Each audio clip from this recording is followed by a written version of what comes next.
Congress party के इसी विरोध प्रदर्शन पर बात करने के लिए तफसील से हमारे साथ मौजूद हैं बीजेपी के वरिष्ठ नेता और पूर्व केंद्रीय मंत्री रविशंकर प्रसाद। रविशंकर जी, मैं आपसे जानना चाह रहा था कि आज जिन तल्ख तेवरों के साथ कांग्रेस पार्टी सड़क से लेकर संसद तक प्रदर्शन करती हुई नजर आ रही है, उसमें दो बड़े मुद्दों का जिक्र किया जा रहा है, महंगाई और बेरोजगारी। आपको लगता है कि कांग्रेस पार्टी बहुत हद तक जनता में ये मैसेज देने में कामयाब रही है इस तरह के प्रोटेस्ट के जरिए कि विपक्ष जनता के मुद्दे उठा रहा है? हर को प्रदर्शन करने का अधिकार है। 2 दिन पहले दोनों हाउस में चर्चा हुई कि नहीं? कांग्रेस पार्टी के लोगों ने जवाब दिया कि नहीं?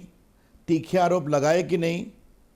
बाद में वित्त मंत्री निर्मला जी का जवाब सुने बिना वॉकआउट कर गए कि दुनिया में कोविड के कारण परेशानी है, लेकिन भारत की स्थिति सबसे बढ़िया है, सबसे कम इन्फ्लेशन है, भारत में पूंजी निवेश सबसे अधिक हुआ है। ये दुनिया की रेटिंग एजेंसीज बोल रही हैं कि भारत की फंडामेंटल ऑफ इकोनॉमी स्ट्रांग है। हम उसको आगे बढ़ा रहे हैं। तो मेरा खाली कहना ये है कि इन्होंने जो पूरा विषय उठाया है, ये घबराए हुए हैं कि इनके खिलाफ कार्रवाई न हो ईडी की। और ईडी की कार्रवाई कोई हमारे कारण नहीं हो रही है। ईडी की कार्रवाई हो रही है जब 14 के पहले ही कंप्लेन फाइल हुआ था और इन्होंने बेल लिया। इनके खिलाफ आरोप क्या है? 420, 420 धोखाधड़ी, 120B षड्यंत्र। गए हाई कोर्ट क्वेश्चन के लिए, रिजेक्टेड। गए supreme court, rejected. Income tax ने खोला, उस पर भी हार गए। तो कानून काम कर रहा है। तो राहुल गांधी कह रहे हैं कि लोकतंत्र खतरे में है। तो भैया, अगर आपको बेल नहीं मिलता तो उसके कारण इंस्टीट्यूशन गड़बड़ है क्या? देश की जनता आपको चुनाव में हरा देती है बार बार। अभी श्रद्धावना बोल रही थी, उनकी बहन, मैंने सुना उनकी आवाज, गई थी ना यूपी में, लड़की हूं, लड़ सकती हूं। कितनी सीट आई? 2 सीट आई कि नहीं आए? तो हम क्या करें भाई?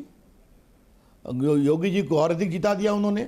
14 में हराया, 19 में देश जनता ने और उनको हरा दिया। तो मेरा सवाल है कि अगर उनको वोट नहीं मिले तो चुनाव आयोग गड़बड़ संस्था है। अगर उनको बेल नहीं मिले तो जुडिशरी गड़बड़ संस्था है। ये क्या कर रहे हैं राहुल गांधी?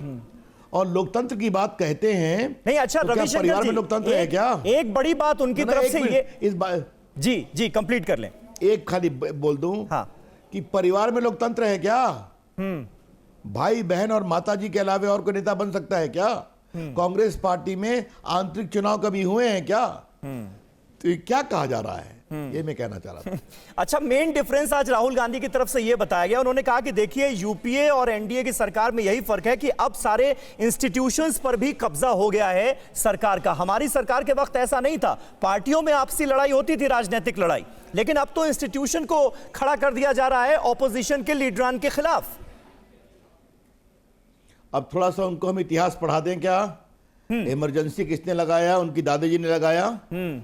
इमरजेंसी में जेपी को गिरफ्तार किया गया।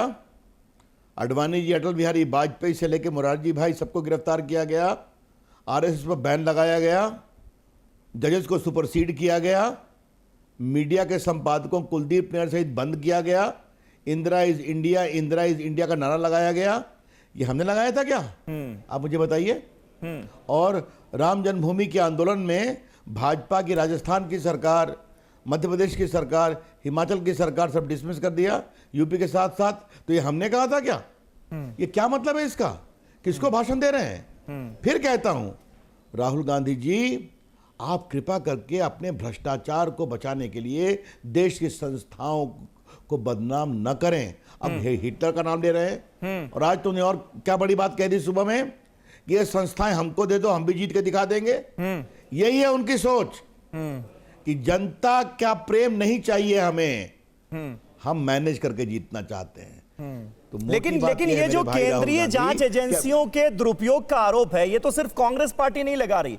पूरे ऑपोजिशन के लीडर्स जो हैं वो इसमें एक नजर आते हैं। वो कह रहे हैं जानबूझकर वो ऑपोजिशन के लीडर्स जो कि सरकार के खिलाफ ज्यादा मुखर हैं, उनके पीछे ईडी छोड़ दी जा रही है। और ये कोई नई बात तो है नहीं। मतलब हमने, जब आप लोग विपक्ष में थे तब भी हमने देखा है कि सीबीआई जैसी एजेंसी पर मिसयूज के कितने आरोप लगे। उस वक्त तो अदालतों ने भी सीबीआई को तोता कह दिया था। आज उसी तरह के आरोप कुछ ईडी पर लगते हुए नजर आ रहे हैं आपके शासनकाल। जवाब बहुत सिंपल है। जी।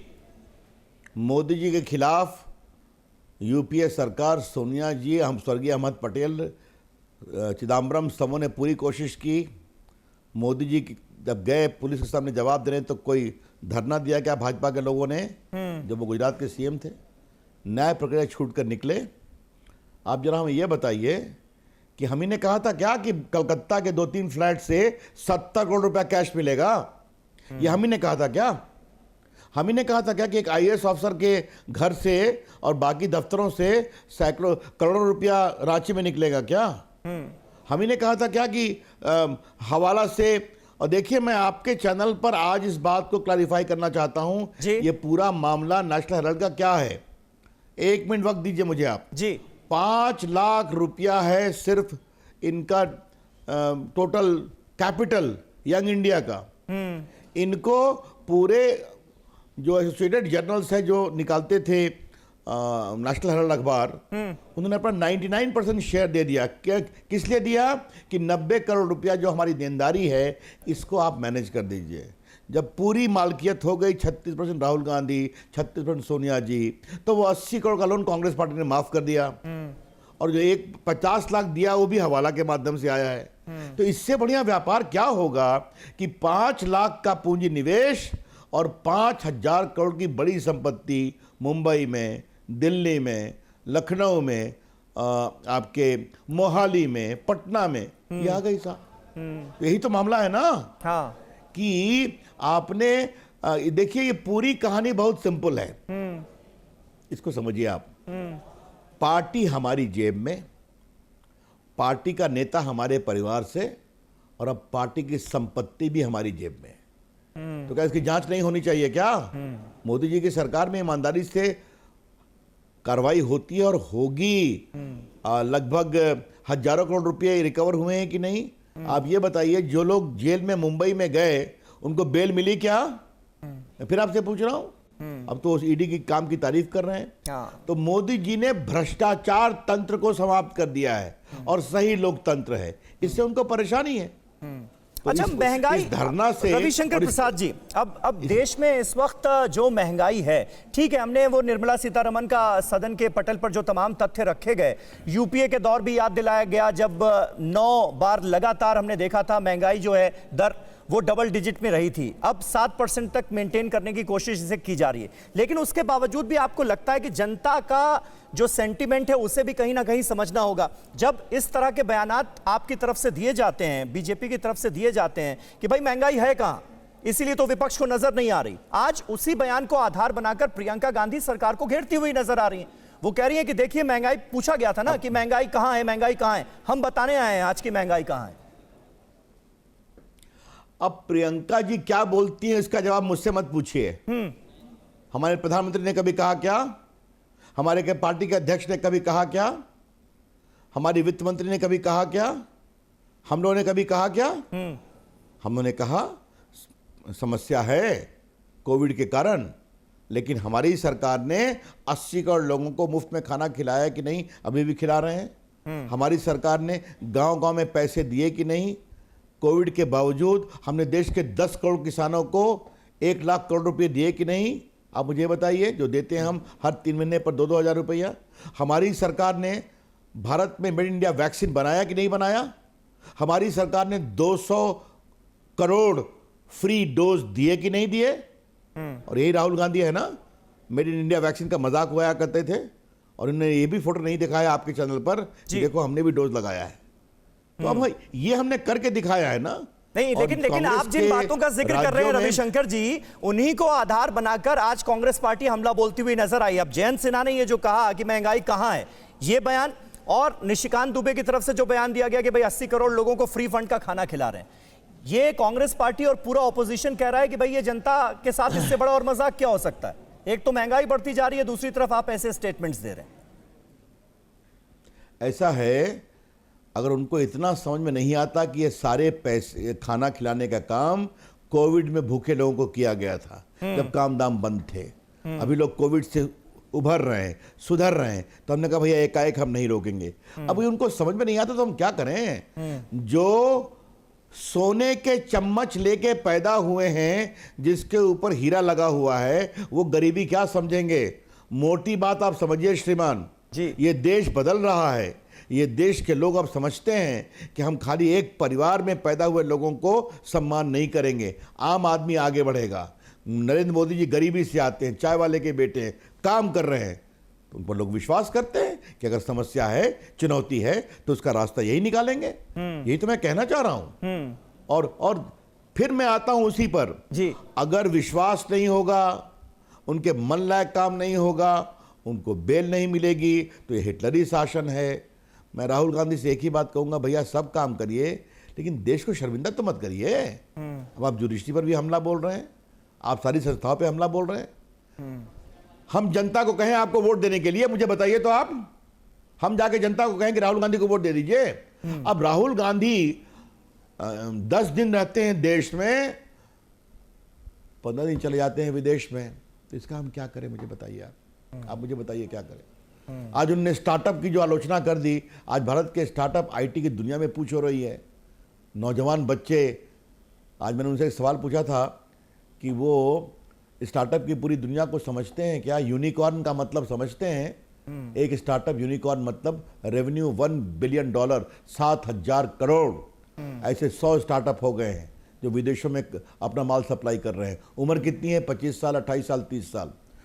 और मैं रोजगार पर भी 1 मिनट आपको बोल ही दूं, सड़कें बनती हैं तो रोजगार मिलता है कि नहीं? रेल लाइन बिकती है तो सरकार मिलता है कि रोजगार मिलता है कि नहीं? आईटी का विस्तार होता है, मिलता है कि नहीं?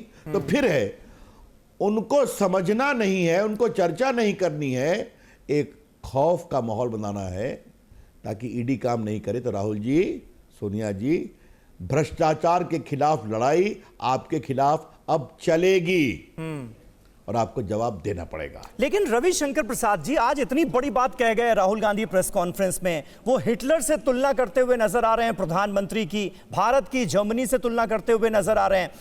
क्या आपको लगता है कि इस तरह के जो आरोप लगाए जा रहे हैं, इसकी सबसे बड़ी वजह क्या है? क्योंकि आप लोग अक्सर कहते हैं कि भाई यहां देखिए हम चुनाव जीत गए, जनता ने फैसला हमारे हक में दिया, और जाहिर है आप लगातार चुनाव जीत भी रहे हैं, लेकिन वो ये कहते हैं राहुल गांधी की देखिए चुनाव तो जीतता था हिटलर भी।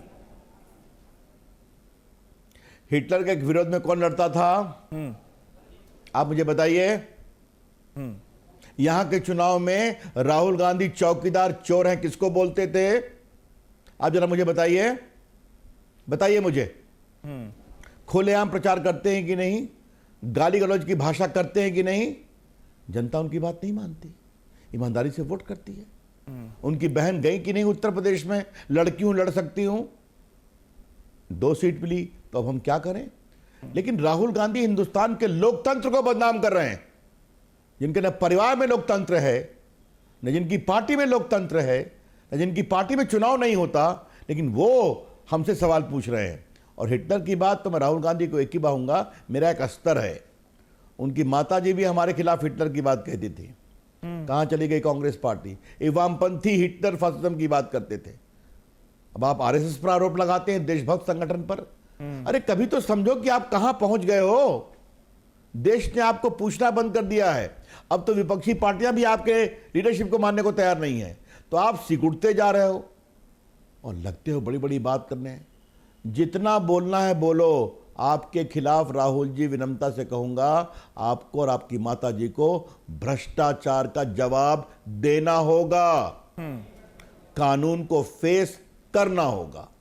ठीक है, लेकिन आज जिस तरह से कांग्रेस पार्टी का प्रोटेस्ट, देशव्यापी प्रदर्शन, महंगाई और बेरोजगारी जैसे मुद्दों पर नजर आया रविशंकर प्रसाद जी, क्योंकि इससे पहले देखिए हमने देखा है जब ईडी की पूछताछ हुई राहुल गांधी से या फिर सोनिया गांधी से, तो कांग्रेस पार्टी के कार्यकर्ता सड़कों पर उतरे। उस वक्त बीजेपी की तरफ से भी ये कहा गया कि देखिए परिवार पर जब आंच आती है तभी ये लोग सड़कों पर आते हैं। आज जनता से जुड़े मुद्दों पर सड़कों पर आए, तो आपको लग रहा है कि आज का प्रोटेस्ट जो है पिछले प्रोटेस्ट से उनमें अंतर है, इससे कुछ फर्क पड़ेगा?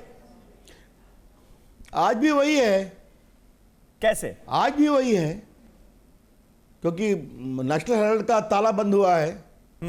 अखबार में आप ही लोग दिखा रहे हैं, हवाला लिंक आया है। क्यों 7 घंटे पूछताछ की गई, मान लिए खड़गे जी से, जो उसके चीफ एग्जीक्यूटिव ऑफिसर हैं और कोई एम्प्लॉय नहीं है उनसे पूछ सके, तो उससे उनको परेशानी है।